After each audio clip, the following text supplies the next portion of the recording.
रेवंत रेड्डी का फोन कराया गया।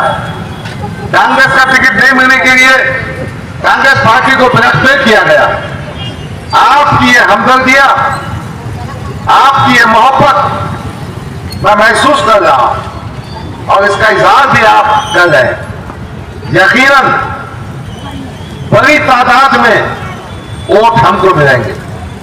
दूसरी बात, आज भी मराठा समाज का बड़ा हिस्सा पूरी ताकत के साथ इंशाअल्लाह हमारा साथ देगा और जरी तोड़ भी हम रह सकेंगे।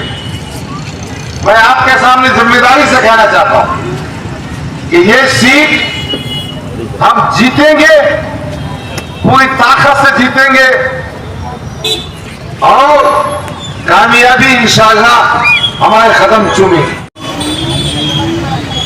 में जब जिस सियासी पार्टी में मैंने 10 साल किए, जैसे हाथ में रखो तुम्हारे 10 साल के खिदमत पेश किए, वक्त को वक्त नहीं जाना, लाखों करोड़ों रुपये खर्च किए, पार्टी को मजबूत करने का काम किया। अब तो ये है कि बैरिस्टर असदुद्दीन अवैसी साहब ने 2024 के पार्लियामेंट्री इंतखाबात के बाद जाते जाते मुझसे वादा किया था कि औरंगाबाद मशरक़ी हल्के से मुझे टिकट दिया जाएगा।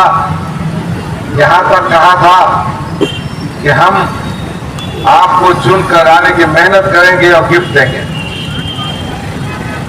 इस बात की गवाह हमारे वंडर प्राइवेट के जिम्मेदार सैयद इब्तिसाम साबरी साहब भी हैं। इम्तियाज जलील की बात मैं इसलिए नहीं कहता कि वो क्या कहते हैं और क्या करते हैं, वो आप जानते हैं। कई वक्त उन्होंने मुझसे कहा था, मगर जब वक्त आया तो सदर मोहतरम ने मुझे 5 मिनट का वक्त भी नहीं दिया और मुझे ऐसा एहसास हुआ कि पार्टी अपना टिकट नहीं देना चाहती है, उस वक्त तक खामोश रहना चाहती है जब तक दूसरी पार्टी में टिकट डिक्लेयर ना हो जाए। यानी तमाम दरवाजे बंद होने के बाद पार्टी मुझसे कहना चाहती थी कि हम आपको टिकट नहीं देंगे। मैंने बैरिस्टर असदुद्दीन अवैसी साहब से कहा था, एक खत भेजा था कि गुज़िश्ता 10 साल से मेहनत कर रहा हूं, 200 के करीब वोटर्स रजिस्ट्रेशन के कैंप इस मशरक़ी हल्के में मैंने दिए, लाखों रुपए खर्च किए और आज अल्हम्दुलिल्लाह इस मशरक़ी हल्के में मुस्लिम वोटर्स की तादाद 1,45,000 है। और मैं समझ रहा था कि जब मुझे पार्टी टिकट देगी तो मैं इन वोटों की तादाद पर, मेरे पार्टी के तंजीमी ढांचे की मदद पर, हमारे कैलकुलेटर्स की मदद से ये इंतखाब बहुत आसानी से जीतूंगा। मगर दोस्तों और साथियों, बात यहां तक पहुंच गई कि एंड टाइम पर जब मैंने महसूस किया कि पार्टी मुझे टिकट देना नहीं चाहती, तो इमरान फलताफरी का फोन आया। मैं दिल्ली गया। हमारी पार्टी इतनी मेहरबान थी और इम्तियाज जलील ने इतने बयान दिए थे, अगर डॉक्टर गफ्फार कादरी को कांग्रेस का टिकट दिए तो मैं नांदेड़ से लोकसभा की सीट उम्मीदवार बनकर गिराऊंगा, मैं यहां से खड़े रहूंगा, मैं वहां से खड़ा रहूंगा। मगर मुझे मेरे साथियों पर, मेरे बुजुर्गों पर, मेरे गरीब नौजवानों पर फख्र है कि उन्होंने मुझे हिम्मत दी और कहा कि डॉक्टर साहब आप चुनाव लड़िए। मैं अबू आसिम साहब का शुक्रगुजार हूं, हालांकि उनको भी काफी डराया गया, उनके खिलाफ उम्मीदवार देने की किया गया, मगर अबू आसिम आजमी साहब ने मुझे टिकट दिया और मैं आज समाजवादी पार्टी का उम्मीदवार की हैसियत से आपके सामने। एक बात मैं कहना चाहता हूं, ये कौन आदमी एमएलए क्यों बनना चाहिए, एमपी क्यों बनना चाहिए और सियासी ताकत क्या होती। मेरा मानना है कि आपका एमएलए पुलिस इंतजामिया के पास जब कभी नाइंसाफी होगी तो पहुंचना चाहिए। गुज़िश्ता 10 साल का रिकॉर्ड देखिए,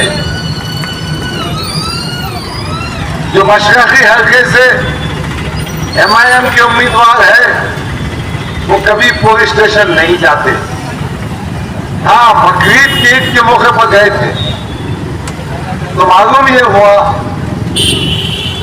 जिनको गिरफ्तार किया गया था बैलों के सिलसिले में, उनमें उनका एक भांजा भी था। यानी पुलिस के पास नुमाइंदगी करने का मकसद अपने भांजे को बचाना था। मैं कहना चाहता हूं, बताओ ऐसे कौन सी जगह है जहां आपने नुमाइंदगी की पुलिस के पास। मैं आपको जिम्मेदारी से कहता हूं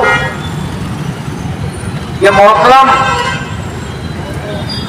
किसी का फोन कॉल भी नहीं उठाते। मैंने कई फोन किए, मेरा फोन नहीं उठाते। पार्टी का सदर जब वक्त पड़ता है वंचित बहुजन अघाड़ी से इत्तेहाद का तो हमारे डालों पर हाथ लगाता है। ये हमको फोन करके कहते हैं कि जस्टिस कौन से पार्टी के बजाय मुझे उम्मीदवारी दी जाए।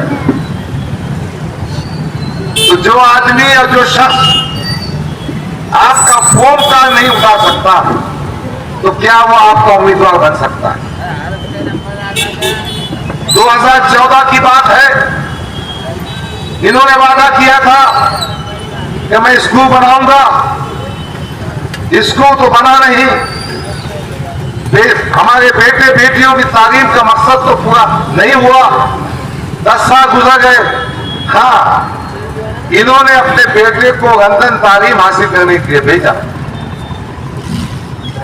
एक आमदार अपने हल्के में, एक खासदार अपने हल्के में शहद के काम को, शहद की सुविधा को अस्पतालों को मजबूत करने का काम करता है। ऐसा कोई काम नहीं हुआ। एक और वादा था कि आम खास के ग्राउंड को इंटरनेशनल स्टैंडर्ड का हम एक स्टेडियम बनाएंगे। कहां गया ये वादा। एक और बात मैं कहना चाहता हूं कि आपकी हिम्मत, ये आपकी ताकत, ये आपकी मजबूती, ये 10 साल के बाद अकबरुद्दीन अवैसी को फिर बुलाना पड़ा। यानी अकबरुद्दीन अवैसी साहब आएंगे, असदुद्दीन अवैसी साहब आएंगे, आपके सामने कहेंगे अल्लाह के वास्ते, रसूल के वास्ते एक बार माफ कर दो। नहीं भाई, मैं ये कहना चाहता हूं, आपने 2 मौके दिए, एक एमएलए की हैसियत से, एक मेंबर ऑफ पार्लियामेंट की हैसियत से।